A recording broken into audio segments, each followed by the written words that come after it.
শিশুদের নিরাপত্তা নিশ্চিত করতে ব্যর্থতা এবং আসক্তিমূলক নকশার অভিযোগে সামাজিক যোগাযোগ মাধ্যম প্রতিষ্ঠান মেটার বিরুদ্ধে যুক্তরাষ্ট্রে একটি গুরুত্বপূর্ণ মামলার বিচার শুরু হতে যাচ্ছে।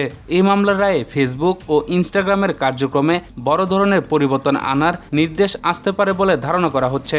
যুক্তরাষ্ট্রের নিউ মেক্সিকো অঙ্গরাজ্যের রাজধানী সান্তা ফেতে সোমবার থেকে শুরু হওয়া এই মামলায় অঙ্গরাজ্যের অ্যাটর্নি জেনারেল রাউল তোরেস অভিযোগ করেছেন, মেটা তাদের প্ল্যাটফর্ম এমনভাবে তৈরি করেছে যাতে কিশোররা দীর্ঘ সময় ধরে এতে যুক্ত থাকে।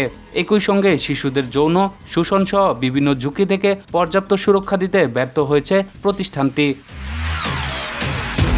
মামলার মূল প্রশ্ন হলো, মেটার প্ল্যাটফর্মগুলো জনস্বার্থের জন্য ক্ষতিকর পরিস্থিতি তৈরি করেছে কিনা।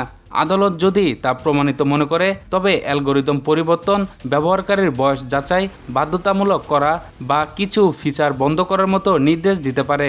এর আগে মামলার প্রাথমিক ধাপে জুরি বোর্ড রায় দেয় মেটা ভোক্তা সুরক্ষা আইন লঙ্ঘন করেছে।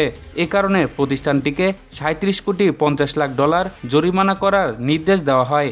নতুন ধাপে অঙ্গরাজ্য কর্তৃপক্ষ আরও বড় অঙ্কের ক্ষতিপূরণ দাবি করতে পারে, যা প্রায় $370 কোটি পর্যন্ত হতে পারে। এই অর্থ দিয়ে দীর্ঘমেয়াদী মানসিক স্বাস্থ্য কর্মসূচি বাস্তবায়নের পরিকল্পনা রয়েছে। অন্যদিকে মেটা অভিযোগ অস্বীকার করে জানিয়েছে, প্রস্তাবিত কিছু পরিবর্তন প্রযুক্তিগতভাবে বাস্তবায়ন করা সম্ভব নয়। এমনকি এসব শর্ত মানতে হলে নির্দিষ্ট এলাকায় সেবা বন্ধ করার পরিস্থিতিও তৈরি হতে পারে বলে দাবি করেছে প্রতিষ্ঠানটি। মামলাটি শুধু একটি অঙ্গরাজ্যে সীমাবদ্ধ নয়। যুক্তরাষ্ট্র জুড়ে 40টিরও বেশি অঙ্গরাজ্য ও বিপুল সংখ্যক শিক্ষা প্রতিষ্ঠান একই ধরনের অভিযোগে সামাজিক যোগাযোগ মাধ্যম কোম্পানিগুলোর বিরুদ্ধে আইনি লড়াই চালিয়ে যাচ্ছে।